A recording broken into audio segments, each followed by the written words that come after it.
Alright, what is up, ladies and gentlemen? Welcome back for another video. Today we're finally going to take the big step and install the downpipe in the A3. I haven't seen any tutorials online for how to do this, and I'm not really the type of person to really kind of do a full in-depth tutorial, but because of that I'm going to try to kind of help people out if you also have an A3 AP and you're trying to do a downpipe install. This is the Quattro model as well, so we will be having to work around the drive shaft and or remove it depending on how lazy I'm feeling today, but we're going to try and do this as efficiently as we possibly can. The downpipe that we are going to be installing is a 3-inch catted HPA stainless steel downpipe. This one is used, so it does have a little bit of discoloration. It is still good quality and we're still gonna go ahead and install it today. No mic on the camera because we're gonna be under the car as well, which we're gonna jack up here in a second. Start it off, we're gonna do as much top end work as we can and then we're gonna move under the car. So let's go over some tools that you're gonna need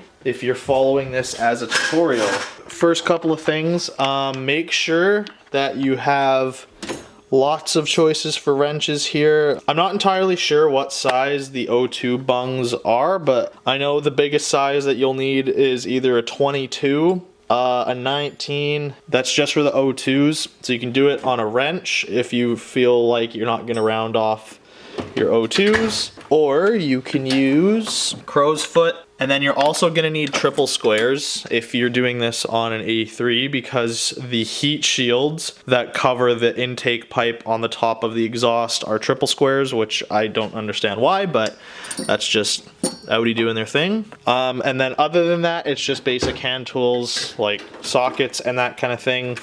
Make sure you have a good PV blaster. I use LPS, but I probably won't today because I broke the tip off of it. WD-40 might be okay, but you're gonna need something probably pretty good to get those O2s out if you have anything that has high mileage. I'm only at 45,000, so I shouldn't be that difficult to get everything out. So without further ado, let's start taking apart the top of the engine.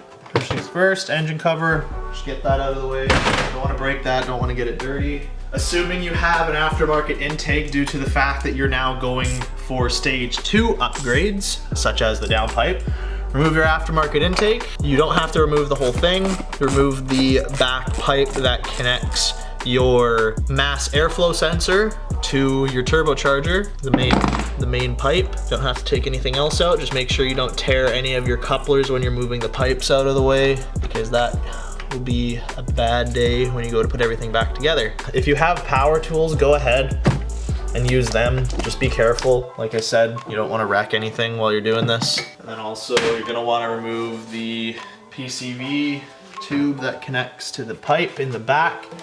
Be careful not to break it because I've already broken mine. New one on the way. We're also going to be doing a PCV delete in the future because PCV sucks. Okay, so next part of this install is back here, this heat shield. This heat shield right here needs to come out. There's one triple square right here that you probably can't see because it's very dark, and then there are some on the underside, so it's going to be a little bit tricky to get to those guys, but we got to figure out a way to get down there, so let's do that. Alright, so after further investigation, I don't think you can actually remove the top heat shield very easily. So I've just gone ahead, I've removed the 22mm top O2 sensor. I'm now gonna remove the top bolts on the downpipe. So let me just let you guys know what size those are. Yeah, so those are 16 mils. Alright, to get to the bolt closest to the engine on the downpipe, I've snuck my 1/2-inch ratchet through here with I'd say about 9 inches of extension just down through there. I don't know if you can really see it. And then onto an extended 16mm socket. And if you don't have a 16mm, I believe you can use a 5/8. A 5/8 will fit on there as well. And then I just kind of broke it off with a cheater bar.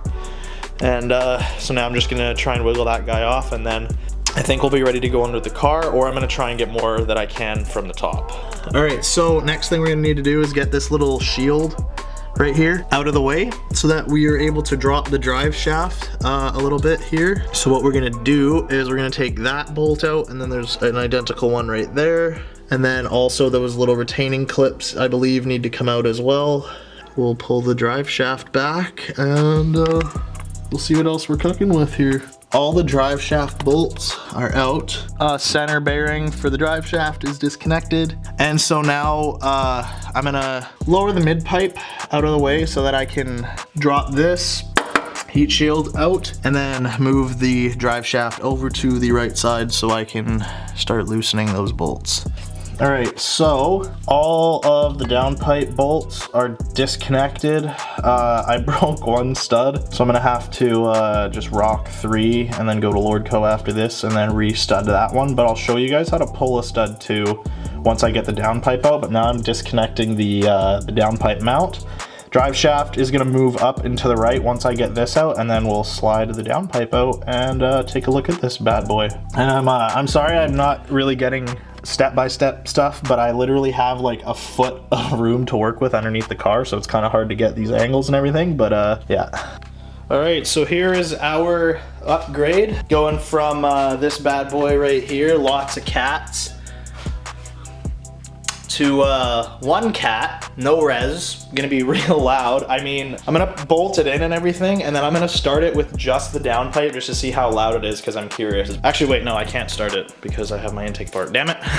Anyways, let's finish this install, and then I guess I'll quickly try and see if I can show you guys how to remove a messed up stud on a turbo KO3. A little longer than a few minutes later. All right, so fast forward to the following day of the original part of this install. Based off the amount of tools you see laying here and the bag of bolts I bought, and I can't remember if I mentioned it in the last section, but I basically had to pull my turbo out because I yeeted one of the studs on the top of the turbo, and I spent all of last night basically drilling out that stud, and then I got a new one tapped and welded in because I don't have that equipment. But anyways, I didn't film any of it because it was just kind of a painstaking process of me swearing a whole bunch and getting pissed off, because as you can imagine, going to install a downpipe to pulling a turbo is a big jump, and it really sucked, and I was not happy about doing it. So needless to say, the turbo is back in now, and I have to start reassembling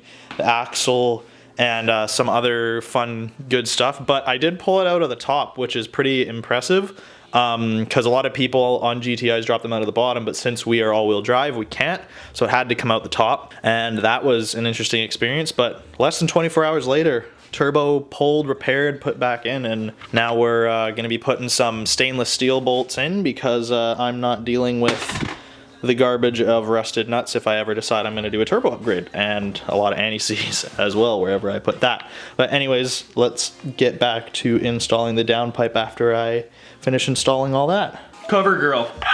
All right, I have Justin Chen here to help me do an install of this downpipe. It's like I'm the only one dressed to actually work today. It's like you only brought me here to get me to do all the work. It's like you only brought me here to make fun of me. Dude, I did all of this with it at this height. Well, you're a dumb bitch because you could just jack so high. No, it's okay. No, rectangular thing with 2 orange thingies on it. Rubber orange things. You see it? Yes, that. No, no, no. I'm like way over here. No, Ryan! Fang dangling part. Because we have to be able to get it past the drive shaft. Shirt off? Like, do you have to get that downpipe into the studs first, or is it just bolts? Into the studs. Okay. Yeah. Alright, do that then. Rotate. Oh, no, I know. I'm just trying to get it past the tip of the drive shaft. Oh, is that it? Yep. Nice. And I'm gonna go up top, and I'm gonna put the studs on. Ow. I like working on helicopters better. Where's that thing? No. Okay, can you see where the studs and shit are? Give me 1 sec. Because you're gonna have to help me fan angle this onto here. Alright. Okay. Well, actually the brackets are lined up here. Yeah. Oh, fuck yeah, there she goes. Here, I gotta rotate it. Yeah. I can see it.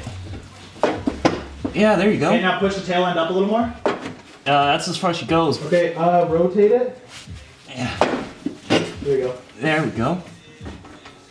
Oh yeah, she's on. I don't know, I think it's fine. Like, fuck, I don't know, I can't help but feel like it's stripping.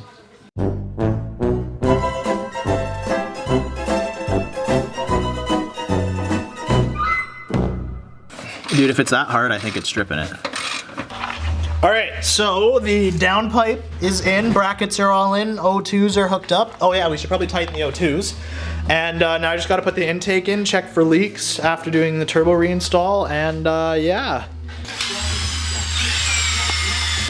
All right, this is the first startup of the 3-inch HPA downpipe with no mufflers, but this is the catted HPA downpipe.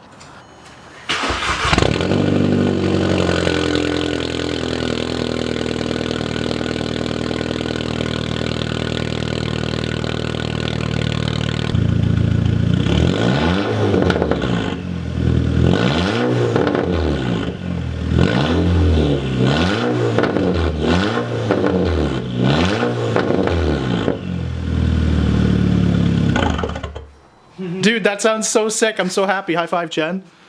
Yeah! That's sick. Mint, brother.